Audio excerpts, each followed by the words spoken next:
70 fit 80 fit 90 fit পর্যন্ত স্প্যানে মাঝখানে column ছাড়াও সিঙ্গেল শেড দাঁড় করাতে পারি।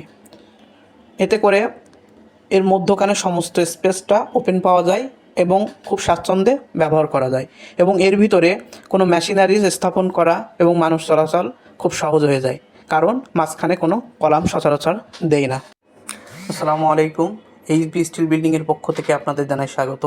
আশা করি আপনারা সবাই ভালো আছেন। আমরা আজকে সিঙ্গেল শেডের দ্বিতীয় পার্টের ভিডিওটি তৈরি করেছি। এর আগের ভিডিও আমরা ফার্স্ট পার্টে সিঙ্গেল শেডের কিছু অংশ দেখাইছিলাম। আজকে আমরা সিঙ্গেল শেডের পরিপূর্ণ একটা অংশ খুব সিম্পলভাবে দেখানোর চেষ্টা করব। সিঙ্গেল শেডের পার্ট 1 ভিডিওতে আমরা দেখাইছিলাম স্টিলের কলাম, রাফটার এবং পার্লিন, এবং স্টিলের কলামটা শর্ট কলাম এবং বেজের সাথে কিভাবে থাকে সেটাও দেখাইছিলাম। আজকে আমরা পার্ট 2তে সিঙ্গেল শেডের পরিপূর্ণ অংশটি দেখানোর চেষ্টা করব।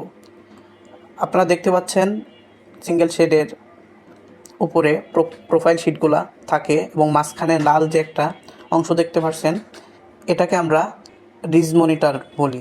এই রিজ মনিটর দুই পাশের প্রোফাইলের সংযোগস্থলে থাকে। প্রোফাইল শিটের মাঝে যে সাদা টাইপের যে শিটগুলো দেখতে পাচ্ছেন, এগুলোকে আমরা স্কাইলাইট বলি। এগুলো সাধারণত আমরা দেই সিঙ্গেল শেডের ভিতরে পর্যাপ্ত আলো যাতে সহজে প্রবেশ করতে পারে।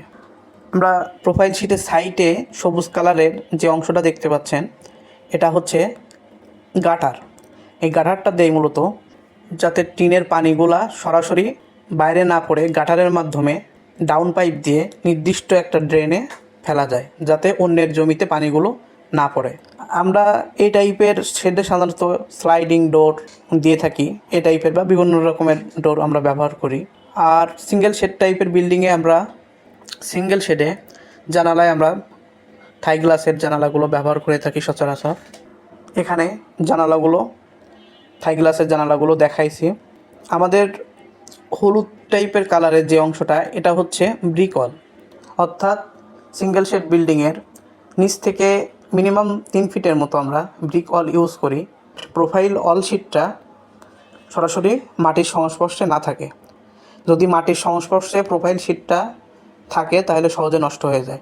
এই জন্য নিচ থেকে মিনিমাম 3 ফিট ব্রিক ওয়াল দিয়ে থাকি, যাতে করে এই যে পাইপগুলো দেখতেছেন এগুলাকে ডাউন পাইপ বলে।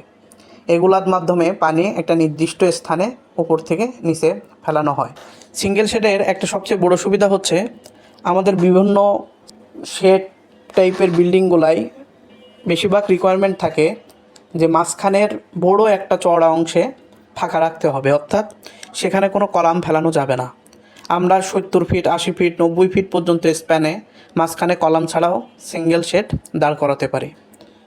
এতে করে এর মধ্যখানে সমস্ত স্পেসটা ওপেন পাওয়া যায় এবং খুব স্বাচ্ছন্দ্যে ব্যবহার করা যায় এবং এর ভিতরে কোনো মেশিনারিজ স্থাপন করা এবং মানুষ চলাচল খুব সহজ হয়ে যায়, কারণ মাঝখানে কোনো কলাম সচরাচর দেয় না।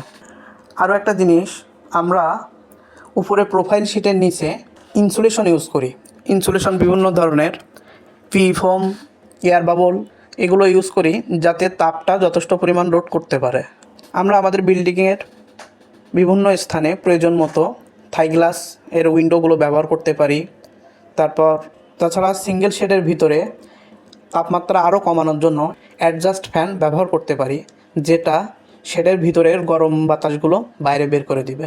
আজকে এ পর্যন্ত আমি খুব সিম্পলভাবে একটা স্কেচ আপ মডেলের মাধ্যমে চেষ্টা করেছি সিঙ্গেল শেড সম্পর্কে মোটামুটি ধারণা দেওয়ার জন্য।